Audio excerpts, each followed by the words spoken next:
తనులు కాయ కొన్నాము. ఇలా వలవలసి వస్తుంది, చాలా కష్టపడవలసి వస్తుంది.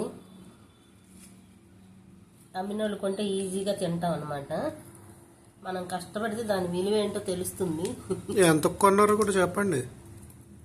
80 రూపాయలకి కొన్నాను. ఈ పనసకాయలు తీయాలంటే నార్మల్ హ్యాండ్స్తో తీయడానికి అవ్వదండి. దీనికి ఏం చేయాలంటే ఫస్ట్ చేతులకి ఆయిల్ రాసుకోవాలి. ఆయిల్ రాసుకోకపోతే మనకు దానికి ఉన్న జిగురంతా కూడా మన హ్యాండ్స్ కంటుకుంటుంది. అప్పుడు మనం తీయడానికి అవ్వదండి. దానివల్ల ఏంటంటే కంపల్సరీ పనసపళ్ళు లోపల తొనలు తీయాలి అంటే, లేదు పనసపండుని ఏదైనా కట్ చేయాలన్నా కూడా మన హ్యాండ్స్కి ఆయిల్ అనేది రాసుకోవాలన్నమాట. ఆయిల్ రాసుకున్న తర్వాతే మనం అది తీయడానికి అవుతుంది ప్రాపర్గా. ఇలా కోసాను, కష్టపడ్డాను ఇప్పటి వరకు. ఫస్ట్ కోసారు, కోసిన తర్వాత ఒక్కొక్క తొన తీసి సపరేట్గా దాంట్లో పెట్టారు అనమాట. అది ఇదిగోండి, గిన్నె నిండా వచ్చాయి. ఇంకా 80 రూపీస్ ఆల్రెడీ కొన్ని తినేసాము, అయినా కూడా ఇంకా కొన్ని వచ్చినాయి అనమాట. నార్మల్గా మనం బయట కొనుక్కుంటే 10 రూపాయలకి 5-4 ఇస్తారు. దానికన్నా మనం పండు కొనుక్కొని తీసుకోవడమే బెటర్ అండి.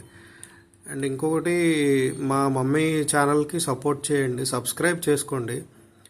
ఇంకా ఏం లేదు, మీరు ఒకసారి సబ్స్క్రైబ్ చేసుకొని కంటెంట్ అంతా ఫార్వర్డ్ అయ్యి మనీ మానిటైజేషన్ వచ్చిందనుకోండి, మనీ జనరేట్ అవుతాయి.